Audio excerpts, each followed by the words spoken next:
As a residential development management company, it can be difficult to determine the best way to charge for your services. The last thing you want is to lose clients because you get this wrong. And on the flip side, you need to make sure the PM is getting paid for their service. If you're someone looking for a development management company to project manage your next development site, then you need to have a clear understanding of the property development project management fees and the various structures. Some can be pretty crafty, so make sure you keep watching. Let's get into it.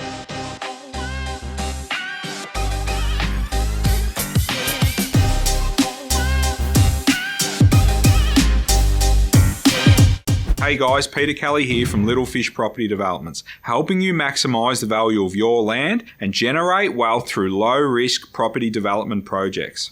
On this channel, we share everything you need to know to deliver successful projects time and time again. So if that's something you're into, then hit the subscribe button, turn the bell notifications on so you don't miss anything. Before we sink our teeth into the specific property development project management fee structures, it is worth noting that there are countless ways that companies out there are charging for their services. In this video, we're going to focus on 3 of the most common, one of which we here at Little Fish think is pretty crafty and should be avoided by both development management service providers and their clients. The first one is called the frontline flat fee.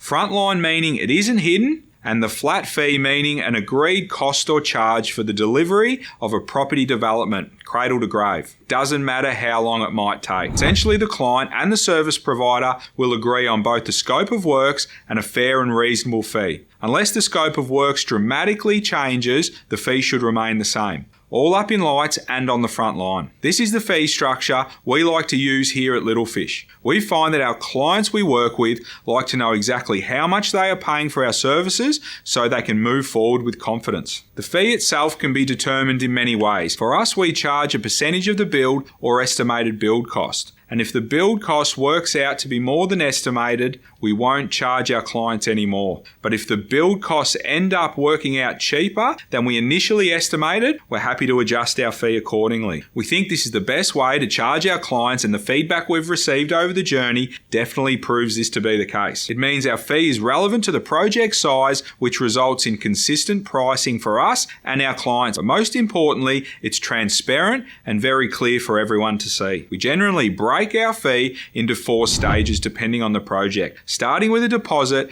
and finishing with practical completion, with the other 2 stages based on agreed deliverables within the project. The second type of fee structure development management companies use is a retainer structure. This can be weekly, monthly, quarterly, or even annually, depending on the project. The retainer is typically worked out based on estimated hours and at an hourly rate. This type of structure is generally used by development management companies doing larger scale developments where there are too many variables to commit to a flat fee. If you're not confident as a project management service provider to commit to a flat fee, then this type of structure can work for you. But keep in mind, due to the nature and size of multi-unit development sites, we've found that our clients prefer to know exactly what they're paying. I suspect helping them sleep at night, knowing our interests are aligned, and as far as getting the project done timely. Also, keep in mind that if you do choose to go down this road, there is potential for unhappy clients when the project runs over time. Even if you've done everything in your power to deliver the project timely, with this kind of structure, your interest and the clients aren't necessarily aligned, given you make more money the longer the project goes. The third development project management fee structure is referred to as the backline undisclosed structure. We think this, at the very least, can appear dishonest to clients, even if there is no intention from the service provider to be dishonest. This structure is generally used by builders that are looking to land the project so they can do the build. So they offer their project management service for either free or for a nominal amount. You don't need me to tell you that nothing in this world is free, and I'm hoping you're smart enough to know that managing a residential property development is no walk in the park and should be taken seriously, so it should come at a cost. Generally, in a structure like this, the builder will make up for the free or nominal fee by working the cost into their build price. This structure, as a client or as a service provider, should be avoided at all costs. Ultimately, if you're a client, you are never going to know how much you paid for your development project management fee,